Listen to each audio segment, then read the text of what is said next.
Hey everybody, how's it going? Hope you're having a lovely weekend. So today I would like to go over something that's been blowing up my email inbox and also my Matrix chat, which is PayPal fining people $2,500 for posting misinformation on a platform where you are either taking donations via PayPal or using PayPal or a PayPal account in any way, shape, or form attached to your identity. This is obviously a cause for concern, given that it's 2022, and depending on where you are or who you vote for, you probably have a different definition of what misinformation is in the partisan times that we find ourselves in. So this is something that's not particularly great. I'd like to read through this, try to give you an idea of why people believe what they believe is going on here, and why, in my opinion, regardless of what is going on, people should still keep a watchful eye out for PayPal, and why I find them to be a particularly detestable and scummy company. So this is a news article from about a month ago. PayPal's objectionable terms are back. $2,500 fines for content they don't like. Elon Musk talked about it. You also had Charles Payne, some news guy, talk about it. And when you take a look, he asked about it. And when he asked about it, they said, an acceptable use policy notice recently went out in error that included incorrect information. PayPal is not fining people for misinformation, and this language is never intended to be inserted in our policy. We're sorry for the confusion that we have caused. And the obvious confusion here for anybody who has a PayPal account is, how did that ever make its way into your policy? We're not talking about forgetting to capitalize the first letter of a sentence. We're not talking about putting a comma where a period should be. We're talking about an entire policy that could fine people $2,500 for posting something that you don't like. Now, this policy has been removed. When I look at their actual user agreement and their actual terms of service, if you take a look on their own website, misinformation does not come up once. You can't find the word misinformation in any of these particular policies. There are still elements of the $2,500 fine, which is what is scaring people. The $2,500 violation per transaction is here, and the $2,500 violation per transaction is also here. And this is a cause of serious concern. However, the $2,500 fine thing, that's been there for a really long time. It's only the misinformation part that's new. So people are saying, look, they still haven't taken it out. They haven't gone back to their old policy, when in reality, the $2,500 thing was there all along. I'm not saying that this is a good thing. I am not a fan of PayPal. If you go on my channel, you will see videos where I say stop using PayPal now from over 3 years ago. You will find blogs where I'm talking about how PayPal went out of their way to screw me over, dating back to February of 2013. However, even if we hate PayPal, it is important that we be intellectually honest about what's going on here. And there's one person on Twitter, Entropy Ryan, that did a really good job of it that I'd like to highlight here. So it says, here is an archive of PayPal's user agreement from February 12, 2022. It contains the same policy on misinformation and using their services as of now. Provide false, inaccurate, or misleading information. So this is an old policy, and it always sucked. The aspect of finding your account $2,500 has also been there a long time and was never intended to be the source of the uproar, nor what PayPal claimed to have implemented accidentally. Same link from February 12th above. So what exactly was the uproar about? Section 5 of a proposed new acceptable use policy that said the following, link to archive, where it says, things that are fraudulent, promoting misinformation, or unlawful. The current acceptable use policy does not have this content under Section 5 or anywhere else that I can tell. And again, when I look in their own acceptable use policy, I cannot find anything regarding misinformation, and I cannot find what it is that they saw in that particular policy anymore. That addition to the acceptable use policy they claim was accidental is not in the current documentation anywhere, and the proposed acceptable use policy is no longer on their site. This means that the renewed uproar about them retracting their retraction is fake news in a very literal sense, mostly caused by people's lack of understanding of what the controversy was about in the first place. I'm not defending PayPal. I canceled mine for a good reason, he says. I don't believe for a second that the proposed acceptable use policy was accidental as they claimed. And neither do I. I just want to keep independent news sources from beclouding themselves with easily verifiable misinformation. In case this wasn't clear enough, whether you think the old policies are bad enough that they deserve outrage is a different matter. The issue is that a claim that they implemented a new controversial policy, despite claiming that they wouldn't, is false, plainly so. We should expect our information sources to strive not to provide us with information that is plainly false. And this is what I was posting in my Matrix chat. I was asking people, can you find me an actual honest-to-God example of them saying this? Because I tried to find it in their policy, and I couldn't find it, because it's not actually there. That being said, I do not believe for a fucking second that this was put there in error. That, again, error is a typo. Error is me using the wrong, curly braces where I'm not supposed to when I'm trying to learn C programming. That policy was not an error. Somebody typed that thing out. It had to go through several stages of management before it made it to the website, I imagine. And I'm confident that somebody at some point in time thought that that was a good idea that works at the company. So you most certainly should be very wary when it comes to PayPal. In spite of the fact that the misinformation part is removed, there is something here that does leave cause for concern. Whether or not this is an old policy or a new policy, given my low level of trust in PayPal, this is something that I think is important to talk about. It says over here in prohibited activities, for G, it says items that are considered obscene.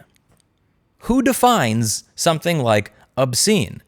If you are Greg Abbott, you might think that somebody talking about access to abortion is obscene. If you're in New York City in April, let's say April of 2020, and you're Andrew Cuomo, you may find somebody that wants to open their business and be a productive member of society to be somebody that you consider obscene. Who defines obscene? I'm telling you, this is not a road that we want to go down. This is not a game that anybody wins, and it's a game that we shouldn't be playing. That being said, there are many other reasons that you should be wary here, even if they did take the policy out. Now, this person is saying, look, that's not part of the policy anymore. And true, it is not part of the policy. However, my concern is the way PayPal deals with this type of controversy. Does anybody remember what happened in 2019? PayPal decided that they were no longer going to refund the 2.9% fee if you refunded a customer. There is a 2.9% fee and then a 30-cent transaction fee on all transactions when you use PayPal. So if I sell something that costs $1,000, I am going to pay $29 as the 2.9% fee and then a 30-cent transaction fee.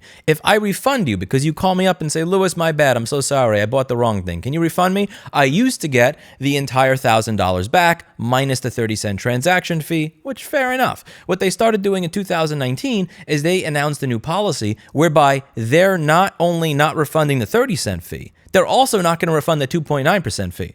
So if you bought $1,000 worth of stuff from me and you call me up 5 minutes later and say, Louis, I'm sorry, I need a refund, I bought the wrong thing. If I refund you $1,000, I eat the $29 fee, which was bullshit. So what they did in 2019 is they got rid of it. They actually changed their mind. And I went over it in these 4 videos that I did over here. They actually got rid of it. They changed their mind and they said, okay, you know what? We're not going to keep the 2.9% fee if you refund a customer. And then when the PR backlash kind of wound down, they reintroduced the policy of not refunding people the 2.9% fee if you refund the customer. And to this day, 3 years later, if you refund somebody, you are going to be eating that 2.9% fee because nobody cares anymore because the outrage is over. So my concern here is that once the outrage is over, okay, they wait 3 to 6 months, and then they slip the tip in and put the misinformation policy back. That's definitely something that could happen. And again, there is evidence of this happening in 2019 with what they did with their refund policy. The worst part about this is after PayPal decided to not refund the 2.9% merchant fee, in addition to not refunding the 30-cent transaction fee, other people started following along and doing this. You have more credit card processors that are not refunding their fee when you refund a customer. This used to be normal. As much as Chase Bank sucks, they're one of the few merchant services that are deciding to remain sane and not decide that if a customer wants a refund, that I have to pay a $60 to $100 fee every single time I refund a customer that bought a few $1,000s worth of merchandise from me.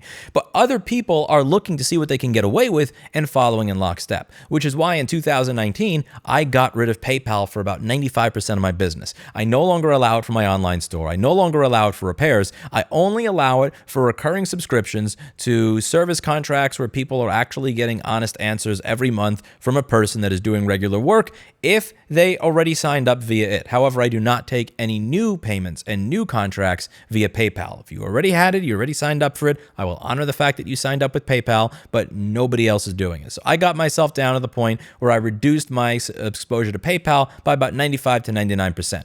Also, in 2013, this scumbag company decided that they were going to go out of their way to freeze my account when they had no ability to tell me why. There was nobody that they could escalate me to that could tell me why. I didn't have any open cases at the time. I didn't have anybody complaining about the quality of my merchandise. Didn't have people opening cases on me. They just closed it. I was doing about $150,000 a month via PayPal for over 2 years, and they just decided, you know what? Fuck it. We're just going to turn this guy off. And they did, and they massively fucked up my business. And they froze about $6,000 or $10,000 in the account. So what I had to do is I had to call my bank and say, is there any way you could adjust my bank account so it could have deposits made, but not withdrawals? And Chase was helpful with that. Then I called back all my customers and I told them, I'm so sorry. I want to be able to fulfill your order. Unfortunately, I am unable to. I need you to file a PayPal claim or a chargeback. I am not able to refund you. If you file a PayPal claim or a chargeback, you'll get your money back. And if you repurchase the item here, I'll be able to send it to you. So what happened is PayPal was trying to grab the money from my bank account so that they could keep the $10,000 or $6,000 hold in my account of all the money that they stole from me. And since they couldn't get access to my bank account, when my customers filed chargebacks, it was being taken out of that hold until it was reduced down to zero. And I told all the customers that went through this, I'm happy to give you a discount if you buy through this site. I'm so sorry to put you through this. PayPal scammed me. And I remember this shit. I remember this shit very well. This happened 9 years ago. And to this day, PayPal's customer service, anytime you have an issue, is garbage. Again, we are not talking about an unlicensed business that's doing business out of his bedroom, that's selling 10 or 20 bucks of stuff a month. I'm talking about a licensed tax-paying business in the state of New York that had over $150,000 a month in gross revenue and no cases being opened that they just decided to completely fuck. So PayPal is a massively shitty company that sucks at communicating. And in my opinion, just the fact that they changed this does not mean that you should continue using them, and it does not mean that you should reconsider getting rid of your PayPal account. Because as I've said, when they have a crappy policy, what they're going to do, and I will link to these videos down below, what they're going to do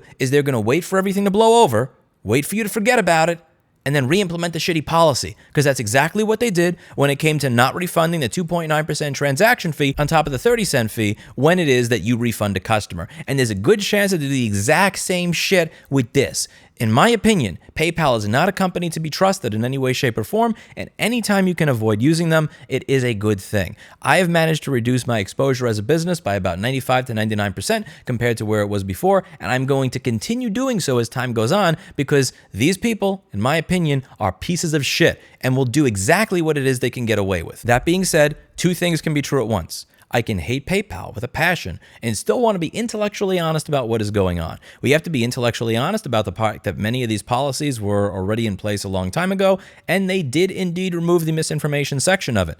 However, they didn't remove the $2,500 thing, but again, that's been there forever, and that was not what the original outrage is about. Again, I hate this shit, but it's true. Somebody actually fucking caused me to defend John McCain the other night. The fucking asshole got me to defend. Just because I hate you does not mean that I'm going to make shit up about you. And I think that that's important when discussing things like this, because if we lose credibility as a result of getting riled up and angry and agitated, then when they actually do something screwed up, nobody's going to care. The same way nobody cared when they re-implemented the 2.9% fee, which exists to this very day, that they don't refund you if you refund the customer. That's it for today. And as always, I hope you learned something. Let me know what you think in the comments down below, and I'll see you in the next video. Bye now.